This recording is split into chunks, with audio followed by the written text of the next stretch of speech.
الناس بيبقى عندها خلافات تراكميه لسنوات. يعني في ناس ممكن تلاقي واحده ما بتكلمش اخوها 5 سنين و6 سنين، للاسف يعني دي حاجه بتضايق جدا، بس للاسف يعني هو احيانا بنلاقي الحاجات دي موجوده. هل يوم العيد مفروض ان انا ادرأ او اجب كل الخلافات دي بغض النظر عن مين معاه الحق او مين ما معهوش الحق؟ ربما يكون خلاف ليه جذور، ايا كان الخلاف، ينفع اديه بالبساطه دي ولا بيبقى الموضوع لا محتاج شوف حدود؟ احنا عندنا مشكله ازدواجيه في المعايير، او ازدواجيه في الافهام واحنا بنتعامل مع بعض. عمرو، انت خدت مني الموبايل بتاعي او خدت مني فلوس وما رجعتليش الفلوس بتاعتي.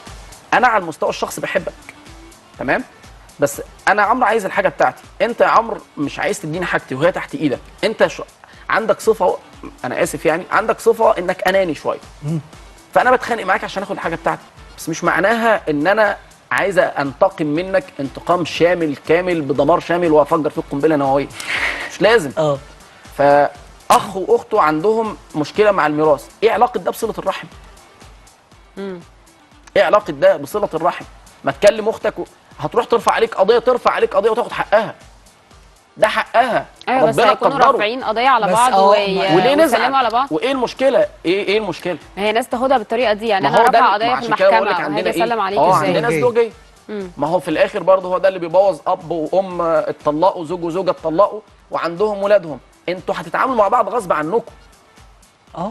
هيتعاملوا. انتوا من البدايه نفوسكم ما سمحتش انكم تدوا الحقوق لبعض. طيب ولادكم في النص هيجبروكم ان انتوا تتعاملوا. لو مش السنه دي السنه الجايه، لو مش السنه الجايه بعد 5 سنين، لو مش بعد 5 سنين لما البنت تتجوز يعني والواد يروح يخطب، كده هيتعاملوا مع بعض. فرفعتوا قواضي، خلاص المحكمه هتحكم فيه.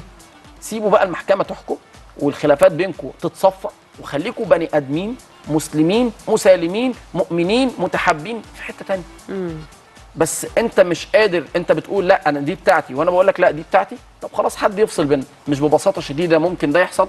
انت بتقول لي دي بتاعت الموبايل ده بتاعي، لا والله يا عم ده بتاعي. طب نجيب نوران تحكم بقى في النص. فتيجي في النص تحكم. هنا انا وانت ما تخاصمناش خصومه الالداء ان كل واحد فينا عايز ينتقم ويبيد التاني. لا يا جماعه، لا ليه الخصومات العاديه اللي ما بيننا دي والمشاكل العاديه اللي ما بين الناس وحاجات مش عارف بسيطه في الورث على الموبايل زي ما انت مثلا قال لنا ايه؟ قل لعبادي يقولوا التي هي احسن. من البدايه ان الشيطان ينزغ بينهم. الشيطان قاعد مستني عمرو بس يفكر فيها تفكير مش حلو ويروح مغذي. انا افكر في طريقه يروح مزود. ولذلك سيدنا يوسف قال له ايه؟ وقد احسن بي اذ اخرجني من السجن وجاء بكم من البدو من بعد ان نزغ الشيطان بيني وبين اخوتي. هو الاساس نزغ شيطان. حلو. يبقى انا اكون شاطر واسلم نفسي لربنا ولا اسلم نفسي للشيطان؟ خلي بالي بقى من الشيطان انه محتاج التكه دي. فيوم العيد تغلب على التكه دي، رفع عليك قواضي وايه يعني؟ ما تحكم المحكمه. انت صاحب حق ولا صاحب باطل؟ خلي بالك مش هيقف في الموضوع ده غير صاحب الباطل. مش هيتضايق قوي غير اللي هو عنده لا يعني عادي، ارفع فيا، اعمل شكوى وارفع قضيه واعمل كل اللي عندك. القاضي هيحكم بالعدل وبالحق بيني وبينك. وحتى لو انت قدرت تضلله في ربنا يوم القيامه هيرجع لكل واحد حقه. بس تعالى نتعامل مع بعض معامله ما ناخدش ذنبين، ان احنا تشاحنا وان احنا تدابرنا، وذنب ان احنا تقطعت بيننا الارحام. ليه نقطع الارحام بيننا وبين بعض؟ خلي دي سكه وخلي دي سكه. ده كلام مثالي شويه وقد لا يصل اليه بعض الناس، ولكن انت مامور ان انت تجاهد نفسك وان انت تقاومها وان انت تدفع عنك كيد الشيطان وان انت تتغلب على وسوسه الشيطان، والا تبقى خلاص انت استسلمت وفشلت في الحتتين. قطعت الارحام وفشلت في انك يعني تقاوم شيطانك وتقاوم نفسك الاماره بالسوء. يوم العيد انسى كل اللي فات، اتصل بقرايبك، تسامح وطلع السماحه من جوه قلبك، اعفوا الناس حتى مع المؤذيين اصحاب الاذى اللي بيأذوا من حولهم. بيؤذوا قبل المسالمين. قبل المسالمين. ويعني في بعض الناس ممن يعني على المستوى الشخصي يعني ظلموني في امور فجئت في ليلة من الليالي التي أعرف أن الله عز وجل هي ليلة النصف من شعبان، يعني الله عز وجل يقدر فيها أقوات العيال. إن أنزلناه في ليلة مباركة إن كنا منزلين فيها يفرق كل أمر حكيم. فجلست بيني وبين نفسي أصفي نفسي وأسألها هل تستطيعين العفو عمن ظلم؟ ربنا بيقول والكاظمين الغيظ والعافين عن الناس. تقدر تعمل ده؟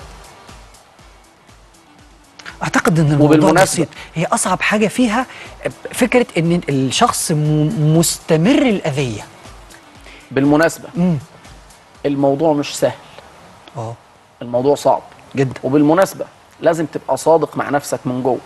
صح، بس ده ثوابه اكبر، ان انا اسامح اللي يأذيني، ده ثوابه اكبر بكتير. انت لن تذوق العفو. كيف يذوق العفو قلب لم يعرف طعمه؟ انت اصلا من جواك ما عندكش عفو، فعايز ربنا يعفو عنك ليه؟ هو يوم القيامه لما يجوا الاثنين المتظالمين، واحد ظلم واحد وبيقول له يا رب ان عبدك هذا ظلمني، فيقول له يا عبدي انظر الى هذا القصر في الجنه. فينظر فاذا بقصر منيف وشيء جميل. يا رب لمن هذا القصر؟ لمن ملك الثمن. وما الثمن يا رب؟ قال ان تعفو عمن ظلم، ان تعفو عن اخيه. يقول يا رب عفوت عنه، يقول له خذ بيد اخيك وادخلها الى الجنه. ببساطه كده.